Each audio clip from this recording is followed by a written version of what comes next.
I'd like to present Dr. McLafferty. He's actually one of our new pulmonologists in the comprehensive for lungs and breathings. He's an assistant professor, Division of Pulmonary Science and Clinical Care Medicine. And so please welcome Dr. McLafferty. Thank you. Yeah, I'll just stand here. Thanks. Well, thanks for having me. This is fun. I haven't actually been up here since I joined the faculty about a year ago, so I've never seen the rehab facilities. And then I see a lot of familiar faces out there. What do I do? I'm a lung doctor. To become a lung doctor, you go through training in internal medicine and then in pulmonary and critical care medicine. So I'm board certified in ICU and critical care, but I don't do much of that. Primarily, I'm a lung doctor. About a quarter of my job is taking care of patients with interstitial lung diseases, and then 75% of my job is taking care of patients leading up to and after lung transplant. So that's why I think I recognize a lot of the people here in the audience. So what my goal was in giving this talk today is I feel like interstitial lung diseases is kind of it's a black box, even for medical trainees, medical students, residents, even fellows have a hard time understanding what an interstitial lung disease, what's going on, and how we diagnose it. And so I kind of built this talk around just trying to get a real just basic understanding of even what the lung interstitium is, why do we call them interstitial lung diseases, and how they kind of occur in different causes of it. That sounds good to you guys. I am not involved in any ongoing clinical trials right now. I do not have any relationships with any drug companies, so all this comes with no real conflicts. So what I'm going to do for you guys is I'm going to first review just the normal lung, what it looks like, how it works, and what the lung interstitium is, because that's the part of the lung that's affected in interstitial lung diseases. Then I'm going to go through kind of what happens, what different things can happen to the lung interstitium that make up these different types of lung diseases. And then I want to talk to you guys a bit about how doctors kind of almost lift up the hood on like lung doctors, show you guys all our secrets and go, how do we make these diagnoses? How do we figure out what's going on when people show up in our clinic for the first time with a new interstitial lung disease? And then briefly review some of the medications we use to treat people with these diseases. Things I want to kind of try to avoid today, if that works for you guys, is that one, there's a lot of these interstitial lung diseases, over 100 of them. Some are rare, some are more common. I bring up some of them today as examples of what can happen, but I don't want to get too into the details of each specific lung disease. One, it's just way too much to cover. And two, I think if you have an interstitial lung disease, taking out the specifics of your disease is probably more something for you and your lung doctor to go over together. I'm also not bringing up issues of treatment response or prognosis today. Obviously, these lung diseases are serious and can lead to people requiring respiratory failure, requiring supplemental oxygen. It can lead to needing a lung transplant, and it can take people's lives, right? And I think that that topic is a sensitive one, and again, something that should be spoken to with your doctors. I'm going to kind of not talk about averages and stuff like that today because you're all individuals, and I think each prognosis, each response to treatment is really an individual thing that you should discuss with your personal doctor. So let's review some normal lung stuff. This is like just a schematic of how lungs work. There's the big breathing tube, the trachea, that then breaks into the bilateral bronchi, the right and left main stem, we often call it. And there's about 27 subdivisions of these airways, all the way down to very small, microscopic sized breathing tubes. At the very end of the breathing tube, let's see if my mouse comes up over there. Does it? Let's see, is there a mouse? Not really. At the very end of the breathing tube, there's kind of these grape-like sacs that form at the very end of the tube of the tubes called the alveoli.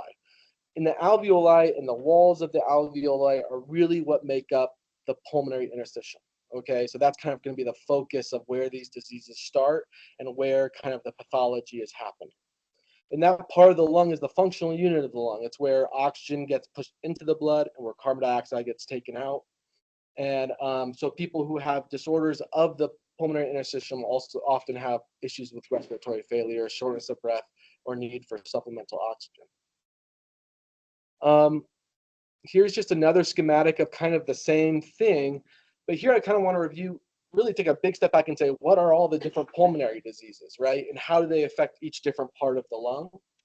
So the bronchi and the bronchioles are the smaller tubes, one of those 27 subdivisions of all these tubes, can be affected by some diseases like asthma, COPD, and a disease called bronchomalacia, which is where the tubes are too collapsible.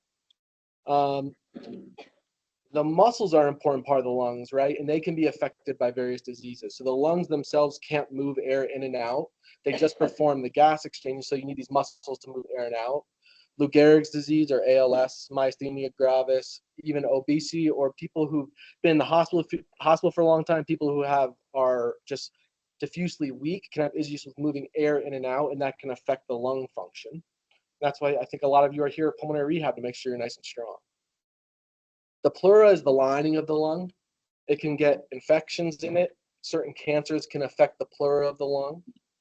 And the blood vessels of the lung can also have issues, right? So high blood pressure in the lungs or pulmonary hypertension is a way the blood vessels can be affected. Also, when the heart's not pumping well, fluid can back up and get into the lung, and cause what's called pulmonary edema. And that's really an issue of the blood vessels in the lung getting high pressure and getting leaky and leaking fluid into the lung. But this is kind of where we're going to be talking about today, are these alveoli and kind of the pulmonary interstitium. And the alveoli sometimes get infected. They get filled with basically pus-like stuff, just like white blood cells and inflammation. And that's like an infectious pneumonia that you think of. You have to go to your doctor and get some antibiotics. But also these interstitial lung diseases can affect that interstitium. And so that's kind of just giving us an overview of all the different ways the lungs can have a problem. And this is just one of the many causes. So if we get those grape-like sacs and we take out a piece of lung, we make really fine slices of it in a lab, and we put it on a little microscope slide, you would see something like this, a normal healthy lung. This kind of almost framework of barely tissue, right? It's like this kind of, some of these septa, these little lines, are one single cell stretched out longitudinally with one blood vessel coursing by it. And so you can imagine that the oxygen comes in, that one blood vessel goes by, it takes in some oxygen and gives off some of its carbon dioxide. And this is nice, healthy lung with these really fine, delicate septa. And then right through the middle where that RB and AD are kind of the last breathing tube that's delivering the air to all these different alveoli, okay? And this is the pulmonary interstitium. This is what makes it up. This is what we're talking about when we say there's a disease of this part of the lung. And so I want to keep this picture in your mind, but show you some examples of when this doesn't go well, okay? And this is kind of the first example. So this is someone with an interstitial lung disease where we took out their lung, we sliced it really thinly, and we looked at it under the microscope. You can see that some of those air pockets are still there, right? The alveoli are still there, but the lining is all thickened, right? It's thick, and in this case, it's thick with all these extra cells. The definition on this little screen doesn't really come through, but what you're really seeing is a whole bunch of little polka dots throughout all that extra thick tissue, and that's an example of an interstitial lung disease. Specifically, again, I don't want to go into each lung disease in too much detail, but this is a type of ILD called non-specific interstitial pneumonia, where there's inflammation, something's attacking those thin septa and causing them to get real thick, and that ultimately impairs gas exchange, okay? This type of inflammation in the lung can be caused by lots of different things, but the most common ones are certain autoimmune diseases, like Sjogren's, scleroderma, things like that, if you guys have heard of those disorders. Certain medications as a side effect can cause the lungs to get this type of inflammation. And then in some instances, we don't know why, and we always just call that idiopathic as a fancy term for we don't know why. Okay. So let's go to the next example. Again, a normal, healthy lung. And in this case, again, you can see that those air pockets are intact. Now, this one looks kind of similar to the last one, but you have to trust me that in that thickened area in the last one, there were tons and tons and tons of inflammation of cells from the immune system that were attacking the lung.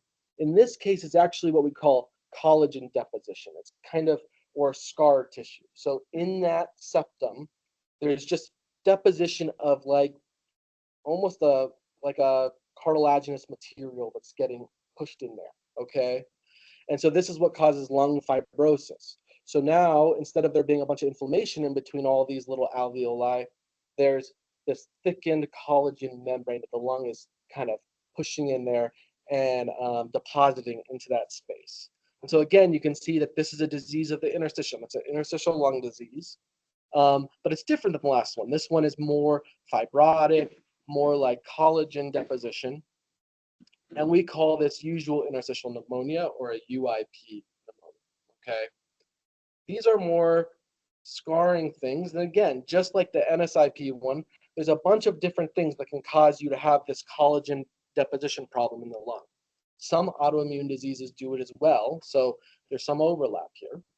We think of rheumatoid arthritis as the big one that causes this type of scarring lung disease. Environmental exposures can cause this, tobacco smoke, asbestos, other kind of solvents, chemicals, things like that that you might be exposed to at work or in other aspects of your life. There are genetic causes that kind of tell the body to start laying down this type of extra collagen in there. And then there's idiopathic causes, just like the last example, where probably these are distinct diseases. We just don't know what they are yet, so we call them idiopathic. And the most common one in this category is called idiopathic pulmonary fibrosis, which is the most common of all the interstitial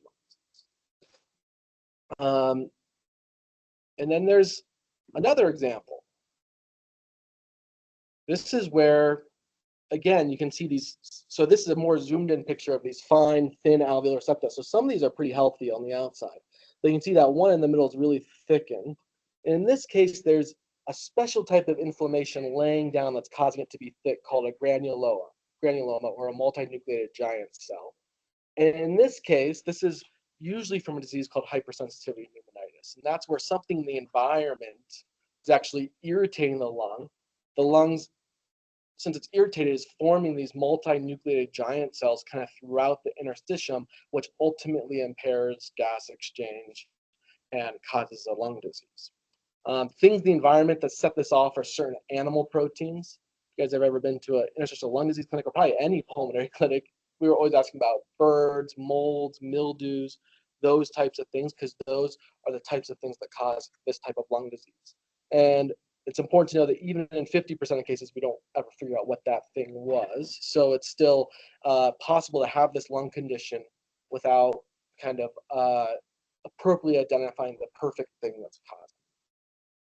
So you can see how these diseases are similar in a way. They're all affecting the interstitium of the lungs. That's why we group them together as doctors, but they're actually radically different, right? And so that's why I don't love the ILD kind of bucket, because it puts these very, very different diseases all into kind of the same zone,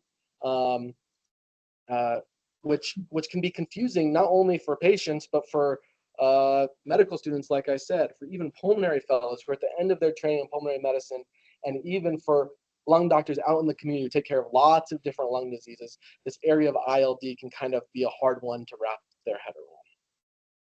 And this is why we have lung doctors out there like myself who just focus on this type of situation, diagnosing, treating it, that sort of thing, because it is such a heterogeneous, so much diversity within this one little group of diseases. You guys are probably thinking to yourself, well, Fred, this looks pretty easy, right? You just got to get some lung, put it under the microscope, see what it shows.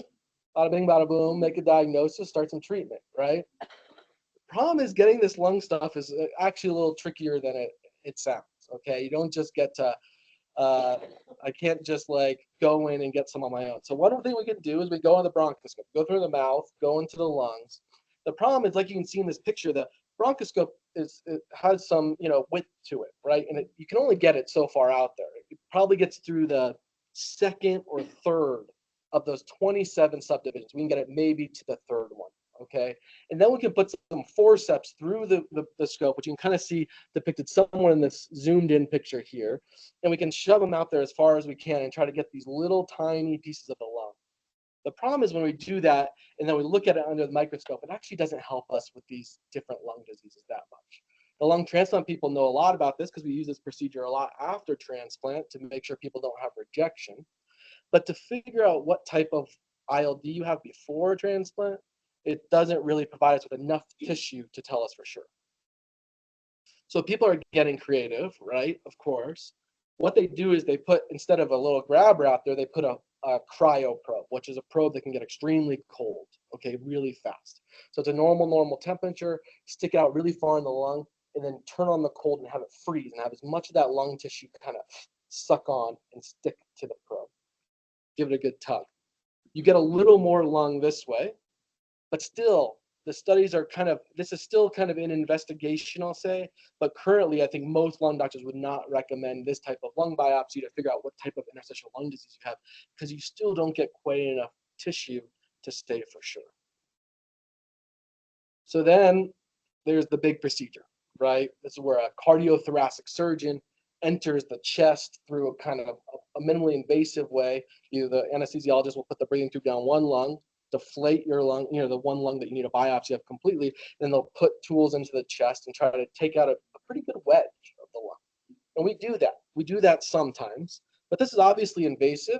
And if you have if your lung disease is advanced, like you're on oxygen, cutting out a big piece of your lung will make things worse, right? And so we want to be really careful about who we send for this procedure and how often we do it. And so instead, what we do is we say, well, before we go do all this stuff and try to put someone through a big dramatic lung surgery, why don't we kind of just talk about it as a team, right? That sounds like a more pleasant thing to do. And so what we do is we form, I should say, a little side note, even when you do get the tissue, it's still complicated. It's not as simple as saying, oh, this one's this disease, this one's this disease, and this one's this disease. It turns out that, well, normal lung can turn into all three. As these diseases progress through their course, they often start turning into each other, okay? And this is where it's just like, right? And so it's like, that's why the lung biopsies don't always give you the information. Because if you had, let's say, hypersensitivity pneumonitis, but you were more at the advanced stages of that disease, and we got the lung biopsy, it might look a lot like IPF under the microscope. Okay, and so this is kind of the problem we're always grappling with. And so what we do is we say, well, let's kind of guess at it, okay? But let's take a really good educated guess. So we put a bunch of people in a room together and we talk about it. We literally do this every Friday at 1 o'clock for an hour and a half. We all sit in a room and talk about people with these types of lung disease. We have the lung doctors, and usually before this meeting, you'll meet with the lung doctor in clinic, and they'll go over all these different exposures with you, discuss your family history, and then start talking to you about how we can manage your lung condition, whether that's managing symptoms or medicines directly targeted towards the disease. We also send a bunch of blood work, right? These are non-invasive testing we can perform that give us a sense. Do you have an underlying autoimmune disease? Do you have good kidney? That says kidney and renal function. That should be like hepatic and renal function, liver and kidney function, to make sure that those stay stable in treatments. We rely a lot on our rheumatologists, right, who are autoimmune doctors, to maybe look at the small joints of your hand, look at over your whole body and see if there's evidence of other autoimmune diseases that can help us figure out what's going on in the lungs. And then we rely a lot on our radiologists, right? These are radiologists who not only did chest radiology, so they specialize in reading lung CAT scans, but also they did additional training to learn just about these interstitial lung diseases in general. So they're very good at honing in on what patterns look like which diseases. They're good at saying, I see this scarring here. I'm pretty sure that if you grabbed that piece of tissue right there, it would look like this under the microscope. So they kind of give us a hint into what they think the lung will look like if we actually did go get a sample. And from this, we often find we can say 90% confidence we think it's this disorder. And this is where the value of this comes in. Having this group approach, having everyone kind of weigh in, we can often come up pretty close to that. And in some cases, this did update. Oh, this is cool. I just put these in like before I walked over here. So I should have shown you this, but this is an example of how different diseases look different on the CAT scan and why these radiologists are so valuable. These pictures are pretty small, but you can see this is the pathology picture, if you remember, was the one that was associated with the NSIP. And you can see that the lung scarring is at the bottom of the lungs and also kind of near the outside of the lungs. This is the lung pathology that was consistent with that UIP pattern. You can see here now there's all these kind of little cysts in the lung that look a little different than the one above it. And this is the one that was hypersensitivity of the pneumonitis of the lungs.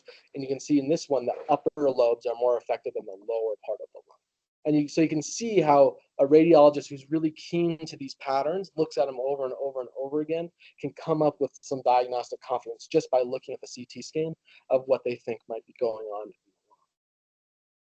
And then in those cases where we can't get to that 90% confidence, we say, well, if it's safe and reasonable, we'll send you over to our CT surgeons. And they become part of our team at that point. They obtain the lung sample, and then a lung pathologist, pathologists are the doctors who look under these samples under the microscope, interpret the sample and give us their best sense of what is going on.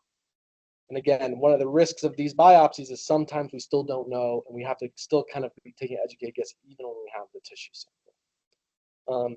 So that's kind of the under the hood a little bit of how we as lung doctors work and how we try to diagnose patients with these types of lung conditions. And so what this turns into is a highly specialized field where there's only a few centers that can take this on, right? You have to be kind of a referral network for a lot of, because a lot of hospitals can't maintain all these different specialized people. And so the Pulmonary Fibrosis Foundation does a nice job of identifying these centers of excellence for these types of lung disorders. And it looks like there's one dot on Denver, but there's actually two. We here are Pulmonary Fibrosis Foundation Center of Excellence for Interstitial Lung Diseases, as well as National Jewish just down the street, who historically has been kind of one of the powerhouses in this field. And, you know, there's no real rivalry there. We're all kind of under the same house. We all are we're all professors at the university. We just practice in different parts of the city. But that's why kind of the two centers here are so closely related to each other.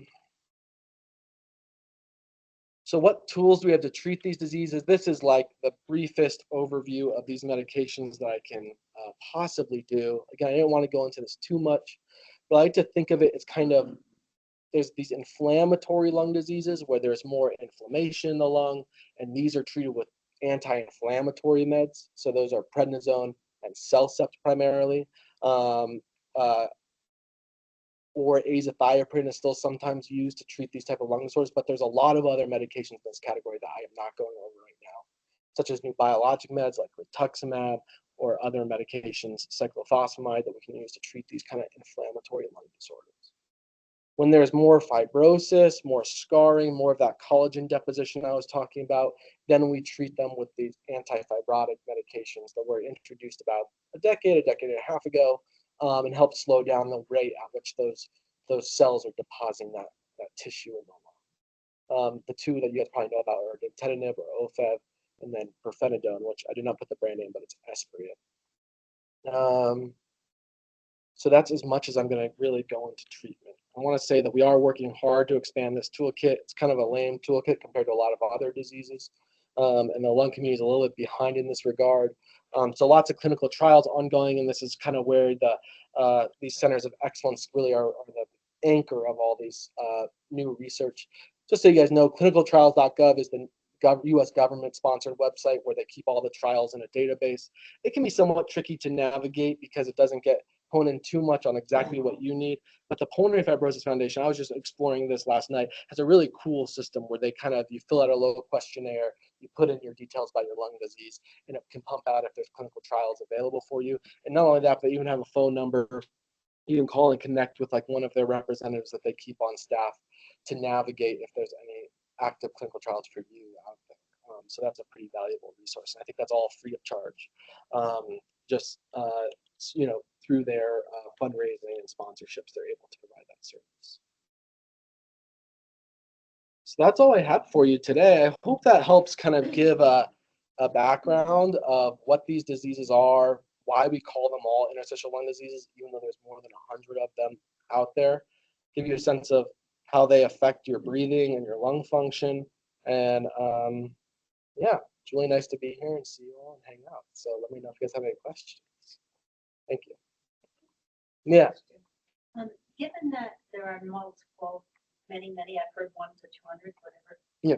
ILDs, and the inflammatory and the scarring separating them. There's very little treatment available on either side of that screen. Does it make a whole lot of difference if you know which of the 100 ILDs you have? It's a really good question. And sometimes I'll say, like, if you were a pulmonary failure, you're deciding, do I like interstitial lung disease or do I not? Sometimes they even make that comment. Well, it's fun to sit there and talk about it all day, but at the end of the day, it doesn't really matter which one they have because it's the treatments, you know. So we do have to do that sometimes. We look at the CAT scan, we just say, you know, we can't figure out what this is. A lung biopsy's risky, and no matter what that lung biopsy shows, you're going to be on one of the antifibrotic drugs. Right. And so we are stuck with that. Yeah, that is the case sometimes. But there are other times where if we can't get in the inflammatory or the fibrotic bucket, it is important that we figure out which one it is. Because the inflammatory ones will respond to those treatments. They might even reverse some lung function, where the fibrotic ones obviously have the antifibrotic therapies, which slow things down but don't reverse much. And so that's often when we're thinking about biopsy. In the common disease, idiopathic pulmonary fibrosis, the immunosuppressant meds like Cellcept or prednisone or other things have been studied, and they actually make things worse than better. So it's pretty important that when we say someone has idiopathic pulmonary fibrosis, we have to be pretty confident about that because we don't want to give them these other therapies that. What are the symptoms? A lot of coughing or like what? Of these types of lung disorders? Yeah, a chronic cough is one of the considerations, you know, but you're right. All the time we have patients referred to our clinic who got a CAT scan for a different reason. You know, they got a CAT scan of their belly to look at something and they got the bottom of the lungs. You could see some of those lung disorders really prioritize the bottom of the lungs. And so we see a little early change there. Or, you know, if you guys have seen me in clinic, I say this a lot, but when elite athletes are using all of their lungs they possibly can, like a bike rider in the Tour de France pushing themselves, they use about 60% of their lung. And what's stopping them is their heart. Okay.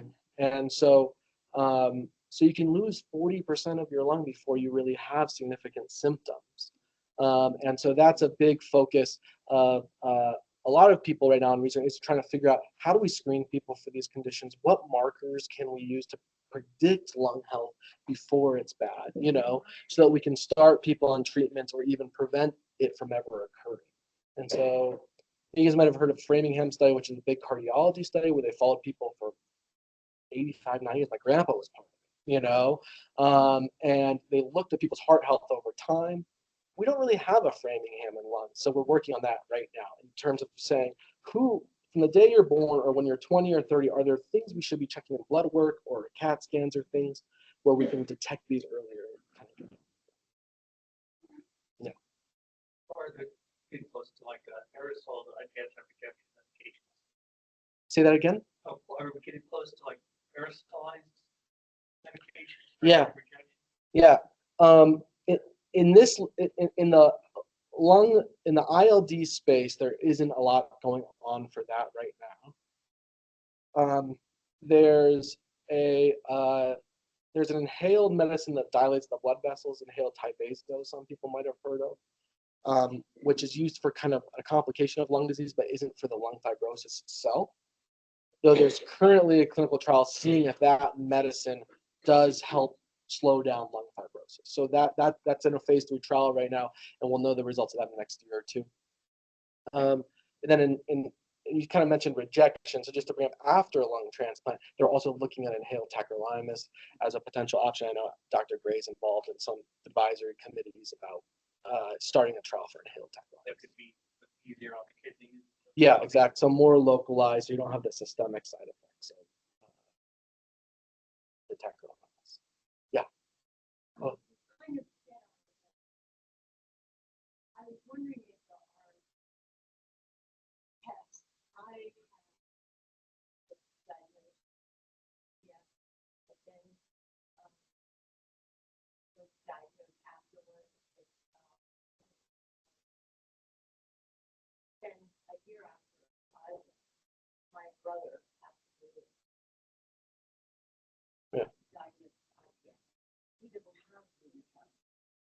want to know, is there anything for my children that they can, be aware of before anything? Yeah, that kind of overlaps a little bit in terms of we're trying to figure that out. We don't have a firm recommendation for that, right? A couple things that the autoimmune serologies where we test for these autoimmune diseases are not perfect. And sometimes they're positive in normal people. I think if you guys might have seen the ANA checked, which is like our most non-specific autoimmune disease test. They checked military recruits in the 90s for this, and some 35% of them were positive for that antibody without any disease at all. So that's just to say some of these blood tests are not perfect, and so you can often hear the rheumatoid arthritis when maybe actually you don't, and that's kind of a complicated thing. And then the genetic thing is an important one, and I'm still working on how to counsel patients about that. One thing you can do is you can seek an evaluation with a genetics center, and they can check you for genetic inheritable mutations that are known to cause IPF. And if you have one of those, then we can identify the inheritability of that and counsel children and other family members about their risk of having a similar mutation and if they should be checked for that mutation themselves. But the problem with that guidance is that sometimes we don't always find the inheritable mutation. Sometimes you go see the genetic counselors, they run all their tests and they all come back negative, meaning there's a lot of genes out there that cause this that we haven't identified yet, And so probably if you're interested in seeking an opinion with a genetic counselor is probably the next best step in that process. But we don't have a recommendation for like at 20-year-olds get a CT scan or something like that. I have just told people maybe if you have a loved one who's worried about it, you can always find a reason to get a CT scan. That it's not the end of the world to get one at some point in your life just to see. But a CT scan is maybe one of the we'll see pretty early fibrosis on modern CT scans. That's one thing we could consider.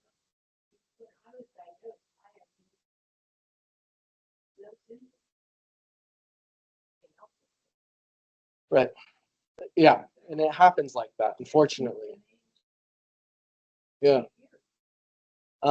It probably was there for years before that, before you even found it. And so, but officially as a community, I would have to say we've never studied something where we say by doing CAT scans on these individuals at this time frame, we find more lung disease, we treat it earlier, and people do better. That's what we really want to prove with some kind of clinical trial to justify testing like that. But off the record, I don't know, you can always find a way to have a doctor order a CT scan, whether you say you have chronic cough or just you're a little short of breath, and there's ways to kind of screen people unofficially that way. But a genetic counselor also has a lot more information on just counseling about the heritability of this and what the risks are and stuff like that. Remember, there's genetics, but there's also the environment, right? And so everyone's exposed to a different environment. So you can't always, people can have the genetic mutation and never develop IPF because they didn't have a lot of environmental stress in their life as well. It takes kind of both together to make it. The big environmental stress is historically tobacco smoke exposure. Though it can be a lot of things. Stomach acid coming up and dripping into the lungs can cause constant stress on the lungs that can cause issues. And we're finding that possibly people in higher pollution areas of the world and things like that get more lung fibrosis over time. Yeah, so and some people are born with just such a, I don't want to say rich genetic predisposition that it doesn't take much to kind of cause the lung fibrosis even without much environmental exposure. Yeah.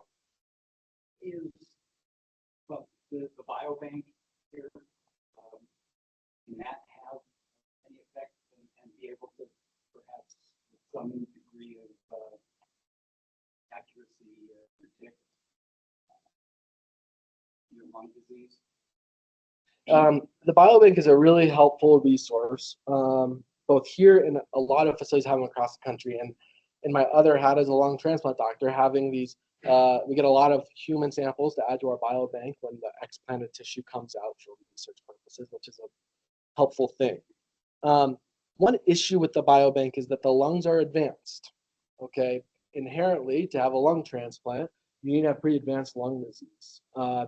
It's not tissue that we find in the early stages of disease.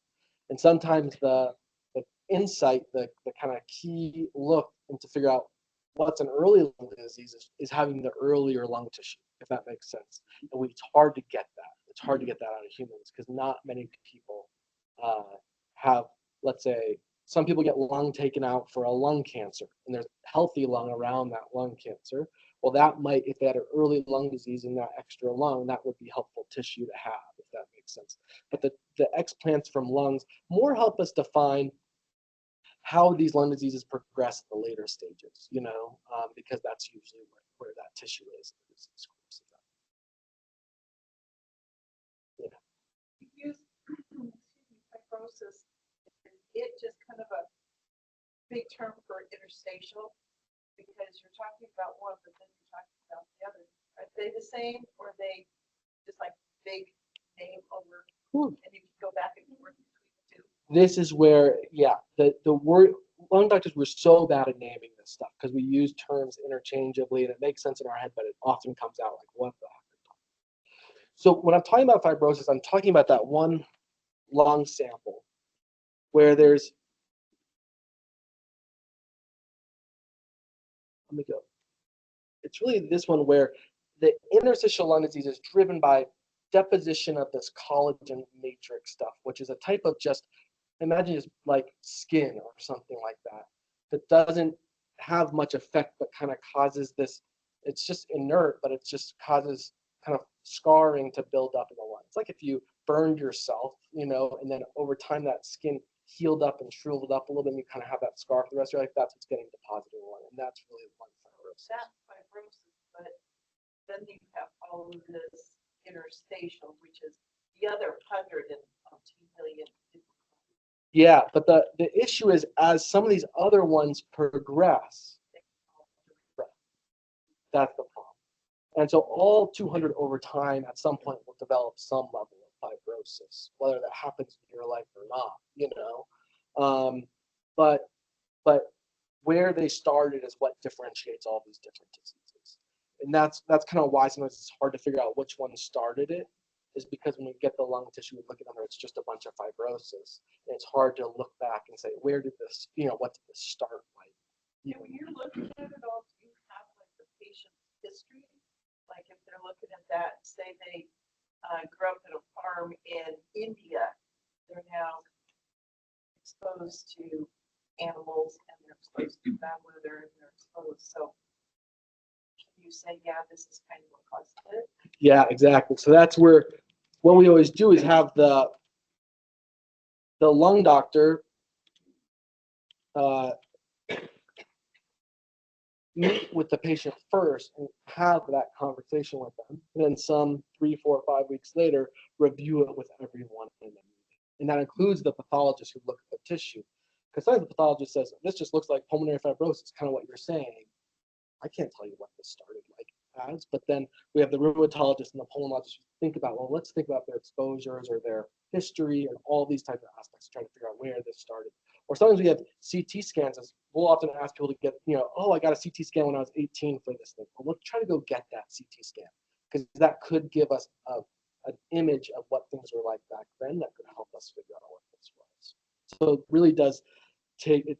Like I said, it's not. I wish the tissue always gave us the answer, but sometimes you always need this kind of whole group of people to put their brains together in order to try to figure it out. So we're just running out of time, guys. Some more questions, maybe? Yeah, sure. Yeah. If that- I think Betsy was holding her hand up. I moved to Denver. And when I was before, I didn't have any issues with my breathing. Shortly after I moved to Denver, then of course I was going to the elevation. What can I tell them before I have something so that they don't go through what I have gone through? It's hard how to handle a condition. My kids want to go out and take it. So even though I am asked not to tell them anything,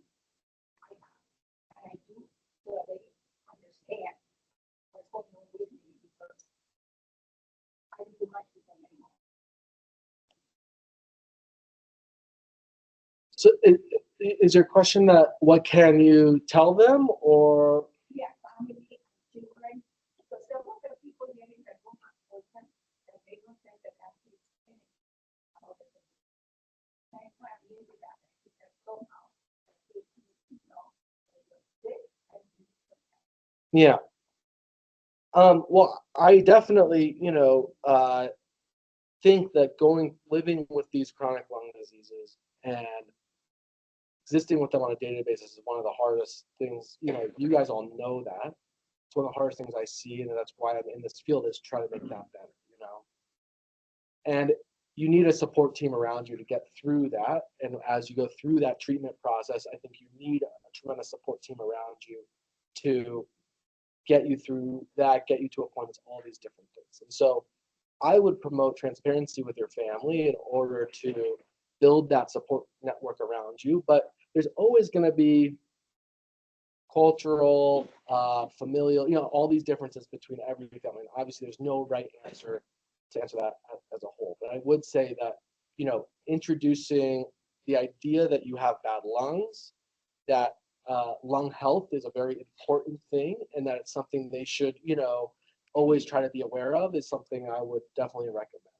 I don't know if that quite answered your question.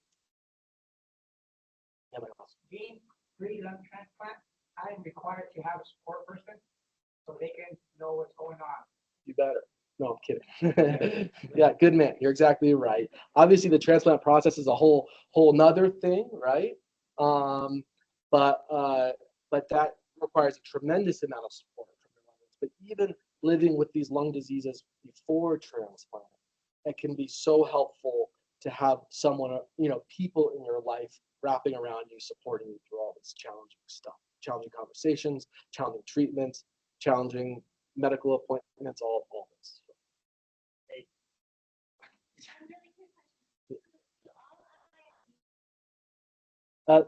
No, they don't. Yeah, so with appropriate therapy, some ILDs can stabilize and people can live with them for a long time. By the time we're age 20 to the day we die, we all lose lung every day. People don't realize that. Our lungs, even in a completely healthy person, we're losing lungs. So everyone loses a little bit of lung from their life, but we can basically normalize that rate of lung decline, where in some conditions our medicines either slow that rate of lung decline or can't even stop it from continuing to progress. One real quick. The air quality here in Denver, is it the ozone? Is it the smoke? Is it the benzene? Is it all this that we need to be concerned about? Should we listen to the news and say, don't go outside on these days? I mean, are you confident with what they're telling us on all this stuff? Air quality is a really, really hard one to measure and study accurately. It's one of the hardest things because it's different in one person's home. It's different in a different part of town. So gathering data on that's extremely difficult. The group out of Penn, actually, I think they're out of Hopkins. They go through Baltimore and they put actual, sensors in each home to detect how much, what the air quality is, to really get an accurate sense of what environment people are living. And that's all still being studied. I don't think there's any conclusive data that what ozone layer, what amount of ozone is safe, what air quality levels should be avoided or are acceptable. We don't know all these cutoffs yet. There are definitely studies that show people who live in poor air quality cities in general, there's a slight increase in pulmonary fibrosis, but I don't know if those two are related. They're associated, but I don't know for sure they're related to each other. It's a tough question. I wish we had more information. Obviously, there's a lot of people working. So please write down your questions for September, since Dr. Calhoun will be talking about the lung transplant. Please give a round of applause to Dr. McLafferty. Thank you. Coming out and educating the ILD. Stay still. Still have some announcements, but I just want to thank you again, Dr. Yeah, of course. Thank you. Thanks. That was really fun. Thanks for having me. I appreciate it. Yeah.